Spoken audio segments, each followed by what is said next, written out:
Bryan Fischer here for Sports Illustrated. Thrilled to be at Big 12 Media Days, joined by Kansas State head coach Chris Klieman. Chris, thank you so much for stopping by. And does it feel like the season is here now that Media Days is underway? Yeah, once you get Media Days, and it seems like that gets earlier and earlier every year. But yeah, for us it especially does. I know you just got done talking to Matt, but for us it does. Iowa State and Kansas State, we're rolling here in about 2 weeks. Yeah, I mean, does that change things significantly for you playing that Week 0 game? Drastically. It changes everything from what we did in the spring to when we started summer workouts to when our break was to what our players are doing right now to coaches' vacation. It changes everything. What's been the biggest challenge logistically from playing over in Ireland in Week 0? It's our administration and support staff led by Casey Feldkamp, just getting it all the logistics taken care of with travel and passports and all that stuff.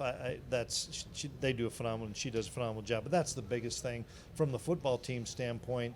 It's just trying to navigate in and around that game, and then obviously post-game those few weeks, because obviously it's going to take its toll.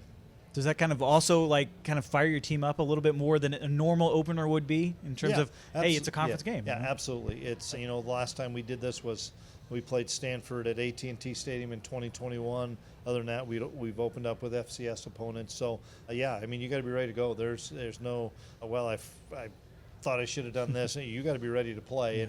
And I think that's the unique and fun thing about this. Plus, it's a great showcase for the Big 12, having that standalone game. Well, and plus, I mean, every week it seems like the Big 12, it comes down to the fourth quarter, close games. How difficult is that for you as a head coach, knowing that you have to bring it every week in conference? It's you love the competition, you love the challenge of it, but you're right. It's you have to have your A game, or you're just going to get beat. It doesn't matter what the standings are. Nobody really cares. That's why we're not doing a media poll or a coaches poll that we elected as coaches to say why are we doing this, because I thought it hurt our league last year, because that if a team's 1-6, they're going to be just as competitive if they were 7-1, and you have every chance to win every game. I mean, what's the biggest change for you perception-wise nationally in terms of what the Big 12 has thought about in terms of what you're seeing on a day-to-day basis in the league? Well, we focus on ourselves in our league. I know there's narratives out there, but you can't change the narratives. You better control what you can control, and that's your play every week. And I know we have great coaches in this league, and we have really good, talented quarterbacks in this league. And so for us, it's just controlling what we can control on a day-to-day basis. And like you said, trying to make sure that you don't have a game where you don't have your best, because with reduced rosters, you're going to have to play a lot of guys, an awful lot of minutes out there. And so you've got to find ways to make sure that your team stays fresh and stays healthy. How has the conference maybe changed these last couple of years since you've come into the league? Well, it's changed in the fact of we used to have a lot fewer schools at Media Day, and now it's packed. I mean, it's, from 7:30 to 5, and I like it. I think that's everybody's going to it. The quote super conferences with the amount of teams, which is great. What I don't like is we used to play everybody in our league, and that's never going to happen again. It's not going to happen in any of these leagues now.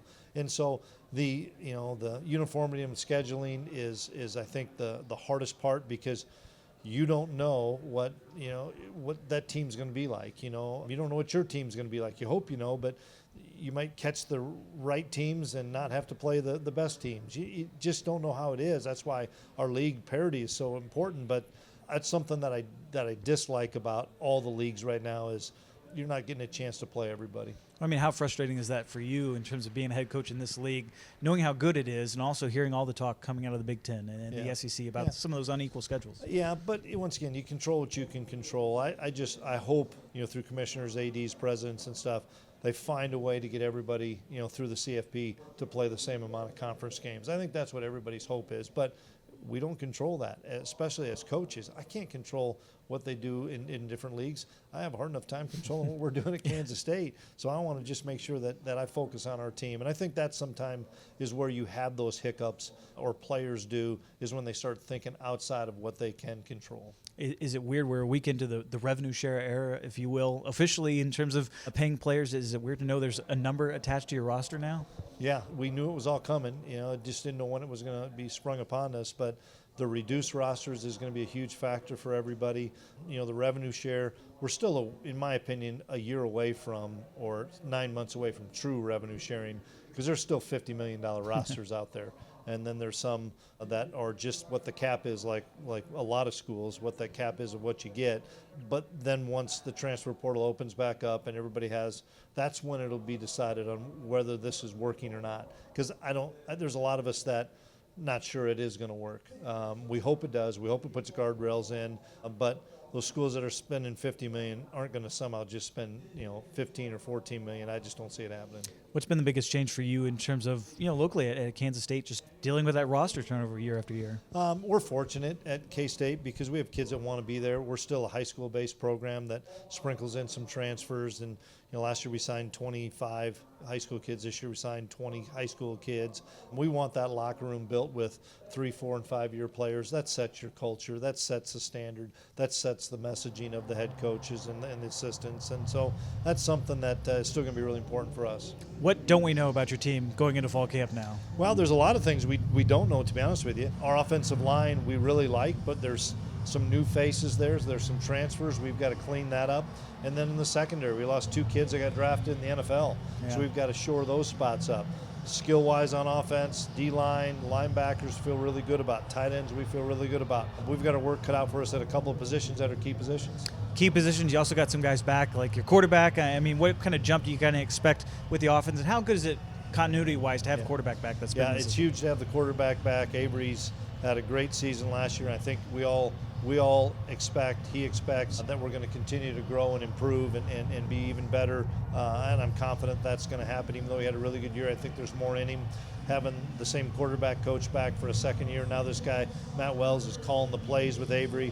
We have a lot of different offensive skill kids to get the ball to, from running backs, tight ends, wide receivers. So I think that's going to take a lot of pressure off Avery of not having to put it all on his own shoulders, that he'll be able to spread the ball around to a lot of guys. Well, you mentioned Matt Wells, your OC. What kind of offensive wrinkles might we be able to see now? Yeah, we'll find out. We didn't have a ton of practices this spring because we were down some numbers, but I'm excited because Matt's a pro, and he's a pro's pro, and he's a former head coach, former offensive coordinator that is getting a chance to be an OC again, and he's one of the brightest, smartest offensive minds in college football. He's been a dear friend of mine, and excited that he stayed with us and stayed with Avery because I think he knows what he's got with Abe too. Defensively, you got a lot of key players coming back. Also some new faces, kind of at all 3 levels. What are you expecting out of your defense this year? Yeah, we have a lot of guys up front returning. We lose a really good player in Brendan Mott, but everybody else is back for the most part. And we rotate a lot of guys there in our 3-down stuff. We've got our linebackers back in Austin Romaine and Des Purnell. We lose a really good one in Austin Moore, but we have some other guys that have played a lot of football around them. So we feel good about that front 7. And then you go to the back end. We lose 2 starting corners. Jacob Harris was drafted really early, and we have some young players there mixed in with a couple of veterans. So it's not like we're just counting on 2 young kids.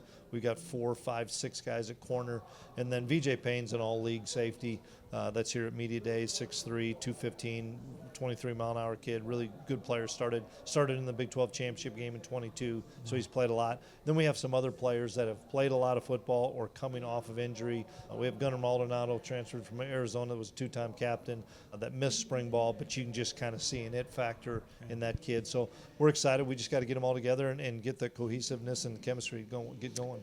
Well, exciting times, especially because we don't have to wait as long to see you guys in action. Chris, thank you so much for stopping by here at Big 12 Media Days. Appreciate it. Thanks for having me.